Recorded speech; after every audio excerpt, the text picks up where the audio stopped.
Middle east में करीब 40 दिनों तक चली भीषण जंग के बाद अमेरिका और ईरान सीज फायर के लिए राजी हो गए हैं, लेकिन जमीनी हकीकत अब भी बेहद भयावह बनी हुई है। खासतौर पर हॉर्मूज स्ट्रेट में फंसे हजारों नाविकों की स्थिति। दरअसल खाड़ी क्षेत्र में इस वक्त करीब 2000 मालवाहक जहाज फंसे हैं।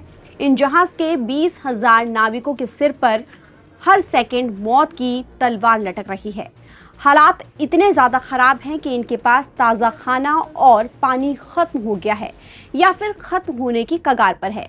नाविकों की हेल्पलाइन चलाने वाली संस्थाओं का कहना है कि खाड़ी में फंसे जहाज़ों के नाविक उनसे लगातार संपर्क कर रहे हैं। वो अपने देश वापस भेजे जाने, मुआवजा मिलने और जहाज़ पर ज़रूरी सामान पहुंचाने की मांग कर रहे हैं। मदद की गुहार लगाते इतने ज़्यादा संदेश आ रहे हैं कि हेल्पलाइन टीमें उन सबको संभालने में परेशान हो रही हैं। ज़मीनी हकीकत ये है कि जंग के बीच बंदरगाहों से कोई भी सप्लाई बोट इन जहाज़ों तक राहत सामग्री लेकर नहीं पहुंच पा रही है, जिससे 20,000 जिंदगियां समुद्र में मौत के साए में एक एक पल गुजार रहे हैं। लेकिन सोचिए, जब सीज फायर हो गया है तो फिर पिछले 40 दिन से हॉर्मूज में फंसे जहाज यहां से क्यों नहीं निकल रहे हैं? दरअसल ईरान और अमेरिका के बीच सीज फायर बेहद नाजुक स्थिति में है। दोनों ओर से हमले नहीं रुक रहे हैं। ईरानी मीडिया कह रहा है कि हॉर्मूज को बंद कर दिया गया है और नहीं खोला जाएगा। ऐसे में इस वक्त हॉर्मूज इन नाविकों के लिए डेथ जोन बन चुका है। जहाज़ों के कैप्टन और क्रू मेंबर्स अपनी जान को लेकर इतने खौफ में है कि उन्होंने आगे बढ़ने से साफ इनकार कर दिया है। क्रू का मानना है कि समुद्र में किसी भी वक्त मिसाइल या फिर ड्रोन हमला हो सकता है।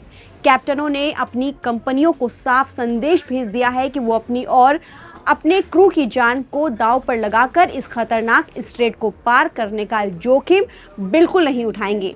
और इसकी वजह यह है कि दोनों पक्षों के बीच तनाव पूरी तरह से खत्म नहीं हुआ है और छिटपुट हमलों की खबरें अब भी सामने आ रही हैं। हालात इतने खराब हैं कि समुद्री बीमा कंपनियां इन जहाज़ों और उन पर लदे अरबों डॉलर के माल की सुरक्षा की गारंटी लेने को भी तैयार नहीं है।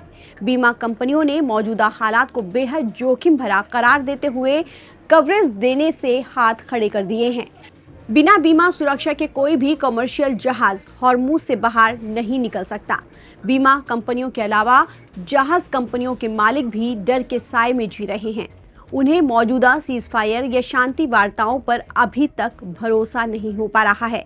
मालिकों को सबसे बड़ा डर ये सता रहा है कि अगर उन्होंने सीज फायर पर भरोसा करके अपने जहाज़ों को खाड़ी के अंदर भेज दिया और अचानक फिर से युद्ध भड़क गया तो उनके जहाज़ और क्रू दोनों हमेशा के लिए फंस जाएंगे। और एक जहाज़ के नुकसान का मतलब होता है करोड़ों अरबों रुपए का झटका, जिसे सहना शिपिंग कंपनी के बस की बात नहीं है। कुल मिलाकर ये संकट सिर्फ भू राजनीतिक नहीं बल्कि एक गंभीर मानवीय त्रासदी बन चुका है। हजारों नाविक समुद्र के बीच असहाय फंसे हैं, जहां हर गुजरता पल उनके लिए नई अनिश्चितता और खतरा लेकर आ रहा है। ताज़ा अपडेट के लिए आप बने रहिए नवभारत टाइम्स के साथ। नमस्कार।